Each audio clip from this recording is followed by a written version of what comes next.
Bahkan kadang-kadang mau tarawih saja ditunda dulu, nanti dulu, ya ngaso dulu, gitu kan? Belum makan, kadang-kadang dibuka baru takjil doang, terus sempat makan. Jadi banyak tantangan-tantangan kehidupan yang kita hadapi, yang itu bukanlah mengurangi nilai ibadah.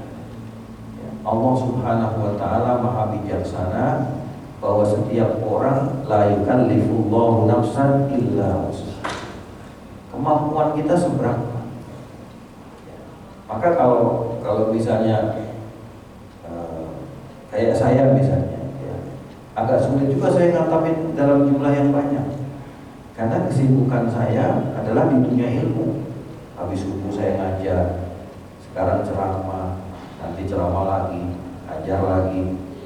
Jadi memang jalan ibadah itu bisa macam-macam. Ya, sentuhan kita kepada Al-Quran barangkali tidak semaksimal orang-orang yang punya waktu cukup.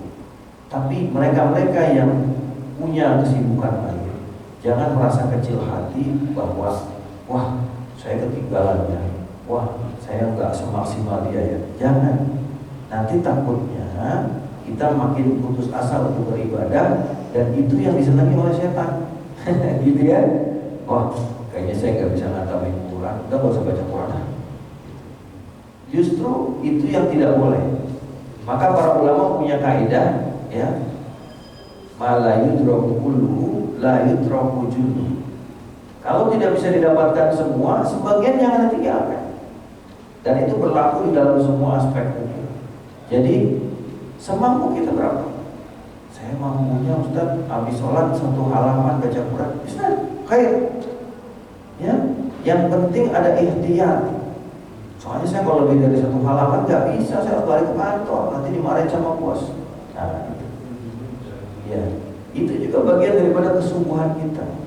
Dan bahwa pekerjaan kita di kantor ini, Pak, ya, barangkali banyak dari kita yang kurang banyak mendapatkan informasi. Kita bekerja ini namanya mencari nafkah, itu pekerjaan wajib. Wajib tidak? Wajib ya. Kenapa? Kita perlu menafkahi anak dan istri. Menafkahi anak dan istri itu wajib. Maka pekerjaan mencari nafkah menjadi wajib. Dihukumi wajib karena tujuannya untuk menafkahi anak dan istri. Karena ini pekerjaan ini hukumnya wajib, maka nilai ibadahnya juga besar, Pak. Ibadah wajib itu kata para ulama 70 kali lebih utama daripada ibadah sunnah. Jadi kalau Bapak bekerja di kantor seperti ini, niatnya saya bekerja untuk mencari nafkah bagi anak dan istri, agar mereka bisa tetap beribadah dengan tenang, agar mereka bisa memberi pakaian untuk menutup aurat yang diciptakan oleh syariat, agar mereka bisa beribadah tanpa terganggu, agar mereka tidak menjadi pengemis yang minta-minta pada orang, menjaga harga diri, kehormatan. Maka ini semua pekerjaan kita adalah ibadah. Meskipun wujudnya pekerjaan kita urusan dunia, yang proyek, yang kerjanya di lapangan, yang kerjanya di kantor, tanda tangan dokumen, kelihatannya sepele, tapi semua punya nilai ibadah di sisi Allah Subhanahu wa Ta'ala. Dan karena ini ibadah wajib, mungkin nilainya lebih besar daripada ibadah sunnah tadi, baca Quran, zikir, ya, dan sebagainya. Karena ibadah wajib selalu mengungguli ibadah sunnah. Jadi saya selalu membesarkan hati mereka-mereka yang kekurangan waktu untuk ibadah ritual dalam tanda petik, ya, baca Quran, zikir, sholat sunnah.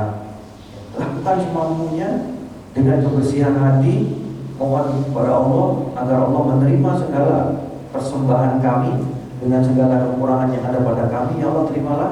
Insya Allah itu menjadi kebaikan buat kita semua. Ya, maka saya selalu menyampaikan, Bapak yang bekerja di kantor, yang belum khatam Quran, yang kecil hati, Pak ya, nggak usah kecil hati. Pokoknya yang penting ketemu Quran, baca semampunya. Apalagi yang bacanya belum lancar, terbata-bata, pasti susah baca 1 halaman aja. Bismillah, ya, Allah akan menghargai usaha kita sekecil apapun. Karena Allah itu salah satu sifatnya adalah asy-syakur, maha bersyukur, maha berterima kasih. Kalau kita orang berterima kasih, hanya mendapatkan kebaikan saja kita berterima kasih. Tapi seorang syakur itu bahkan diberikan sesuatu yang tidak baik aja dia masih terima kasih, karena dia lihat sisi yang positifnya dari segala hal. Saya kira demikian ya Pak Firdaus, mudah-mudahan apa yang saya sampaikan ini sejalan. Yang penting memang ikhtiar usaha kita ya, jangan sampai putus asa dari rahmat Allah. Rahmat Allah itu selalu tersedia untuk kita, jangan sampai kita kendor. Insya Allah mudah-mudahan hati kita yang semacam ini Allah tolong dan Allah berikan kesempatan untuk mendapatkan Lailatul Qadar. Maka kalau karyawan misalnya, maaf ya saya,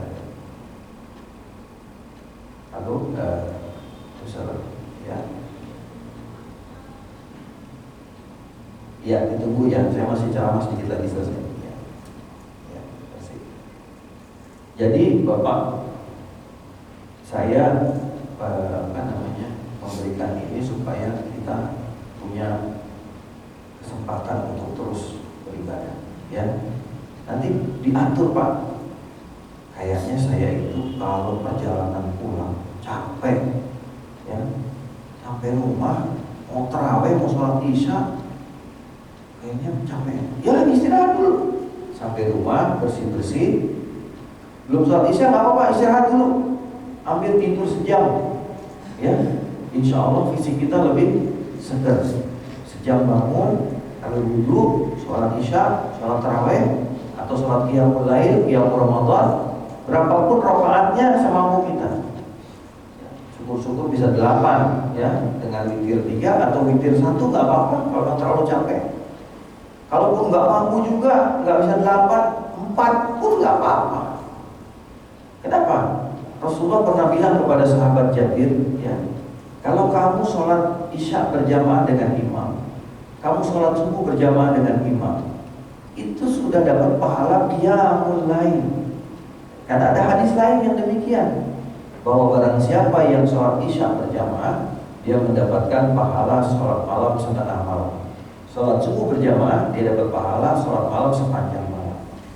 Jadi dengan seminimal itu saja masih dapat, tapi ya jangan kita mengandalkan semacam itu. Kita mampu lebih, tambah 2 rakaat lagi, tambah 2 rakaat lagi. Syukur-syukur bisa nggak hanya 8, bisa 10, bisa 12, ya. Karena qiyamul lail, qiyamul ramadan tidak dibatasi jumlahnya. Para ulama itu hanya bicara tentang jumlah rakaat tarawih, ya. Tarawih itu memang ada yang 8, ada yang 20. Tapi selain itu sebetulnya bebas-bebas saja.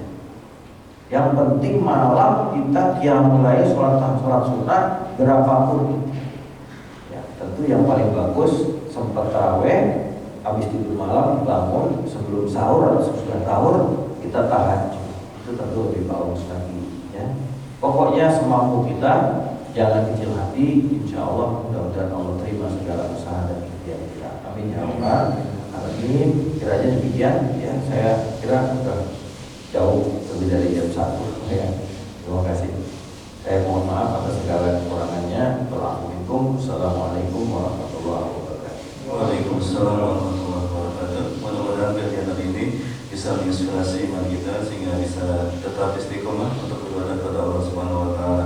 Dan terakhir Ustaz, sebelum ditutup mohon doa.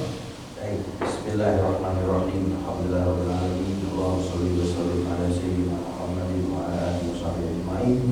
Allahumma qsim lana min khashyatika ma taqulu bihi bainana wa bain ma'siyatik, wa min ta'atika ma tuballighuna bihi jannatak, wa min al-yaqin ma tuhawwinu bihi 'alaina masa'ib ad-dunya, wa mat'ina bi asma'ina wa absarina wa quwwatina ma ahyaytana, waj'alhu al-waritha minna, waj'al tha'rana 'ala man zalamana, wansurna 'ala man 'adana, wa la taj'al musibatana fi dinina, wa la taj'al ad-dunya akbar hammina wa la ilmina, wa la tusallit 'alaina man la yakhafuka wa la yarhamuna.